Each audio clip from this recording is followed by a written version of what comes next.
एक और जंग न्यूज़ चैनल को लाइक कीजिए, सब्सक्राइब कीजिए और बेल आइकन दबाइए ताकि शहर की ताज़ा तरीन खबरें आप तक पहुँचे। एक और जंग, सच्चाई के लिए हमेशा तत्पर। जुलाई 2019 में घोषित धोखाधड़ी इमारत साई एम्पायर जो अमरधाम चौक उल्लासनगर ओटी सेक्शन 2 में है, उसे तोड़ने का कार्य चल रहा है। तोड़ते समय प्रशासन की लापरवाही दिखाई देती है। शनिवार सुबह से 8 से 9 के आसपास कई घरों पर मलबा गिरने से पतरे टूटे, घरों के अंदर के फर्नीचर टूटे, गरीबों का आशियाना बिखरा।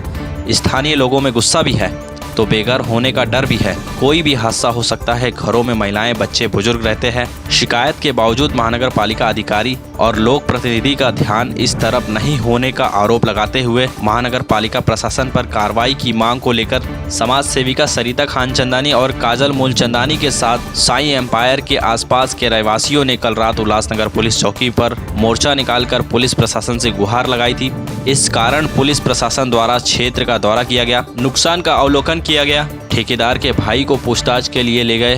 जांच की जाएगी कि बिना किसी उपाय योजना के बैरिकेड्स या जाली लगाए बगैर काम किया गया, जिस कारण ये हादसे हुए। आज सुबह से ही ठेकेदार द्वारा स्थानिकों के घरों दुकानों का मलबा हटाने का काम शुरू हुआ। जो भी नुकसान हुआ है वो काम करके देने का आश्वासन ठेकेदार के लोगों द्वारा दिया गया। साई एम्पायर इमारत के आसपास के रहवासियों ने ये मांग की है कि जब तक पुनर्वसन के आदेश लिखित में नहीं मिलते, हमारा संघर्ष जारी रहेगा।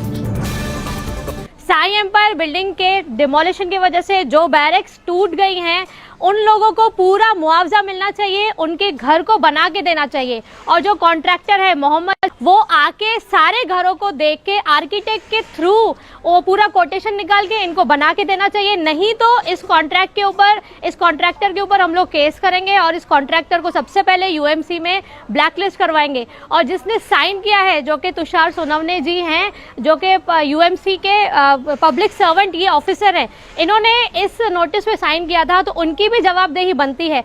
जब तक ये दोनों लोग लिखित में नहीं देते हैं कि हम लोग इनके घर बना के देंगे, तब तक ये लोग यहाँ पे धरने पे ही बैठे रहेंगे। उल्लासनगर महानगर पालिका की लापरवाही देखने में बहुत ज़्यादा आ रही है और भी बहुत सारे बिल्डिंग्स से फ़ोन आ रहे हैं कि उनकी भी डेमोलिशन इस तरह से चल रही है कि आसपास के लोगों को खतरा है।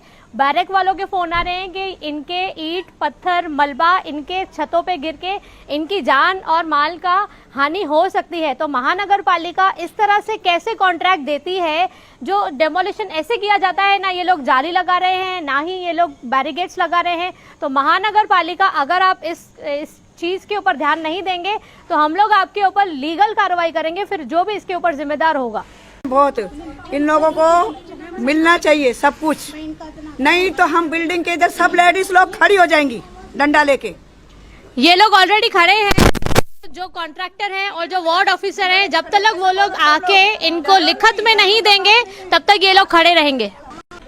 प्लीज़ हमको हमारा हक दीजिए, सरकार हमें कोऑपरेट करे, मेहरबानी करके हमारा सुनिए, हमारी सिर्फ लिखत दीजिए हमें, हम लोग अपने घर बैठ जाएंगे।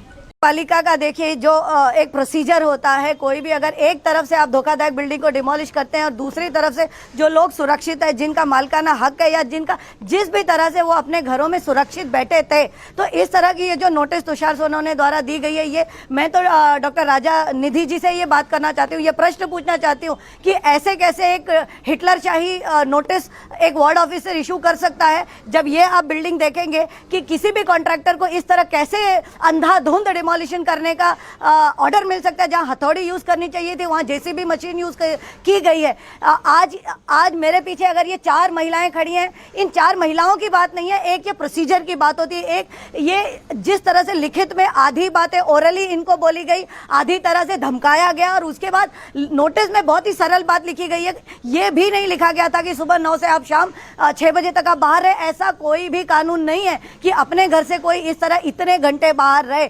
उसके बाद जब इतना बड़ा नुकसान हो चुका है और कल एक संघर्ष इस कोविड काल में, एक कोरोना काल में इतना बड़ा संघर्ष हुआ कि हमारे ये बुजुर्ग जो सिटीजन्स हैं या जो महिलाएं हैं, छोटे बच्चे हैं, पुरुष हैं, सभी इनको कोविड काल में मजबूरन पुलिस स्टेशन का मुंह देखना पड़ा और जद्दोजहद करके एक पुलिस कंप्लेंट जिसमें क्लियरली नेग्लिजेंस दिख रहा है, कंप्लेंट हुई है और कंप्लेंट के बाद भी ये मुझे कहना पड़ रहा है, अभी दोपहर हो चुकी है और कोई भी यूएमसी का अधिकारी लिखित रूप में न ही कॉन्ट्रैक्ट, देखिए कॉन्ट्रैक्टर जो होता है वो अपॉइंटेड बाय कॉर्पोरेशन होता है। तो यहाँ पर तुषार सोनावने की पूरी जिम्मेदारी बनती है कि लिखित रूप में इन रेसिडेंट्स को 2 शब्द लिख कर दे कि जितना भी नुकसान हुआ है आके उसका पंचनामा किया जाए, उसका एक वीडियो रिकॉर्डिंग हो, इनसे भी पूछा जाए और उसके बाद जितना टोटल इनकी चीजें गई हैं जिसमें इनका कोई गुनाह नहीं, वो इनकी भरपाई कर दी जाए। अगर इतना भी कर दिया यूएमसी ने इस पर्टिकुलर केस में तो बहुत होगा। और आने वाले दिनों में इस हादसे से सीख लेते हुए महानगर पालिका को,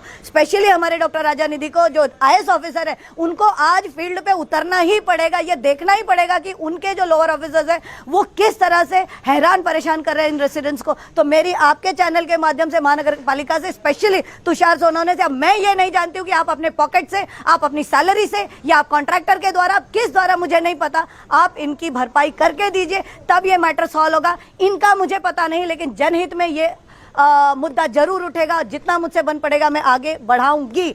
सेकेंडली, आने वाले दिनों में जितने भी डेमोलिशंस होते हैं उन सभी डेमोलिशंस के वर्क ऑर्डर इधर होने चाहिए, कॉन्ट्रैक्टर का नाम, नंबर, डिटेल सब कुछ प्रिंट होना चाहिए और सारी सिक्योरिटी के साथ डेमोलिशन होना चाहिए।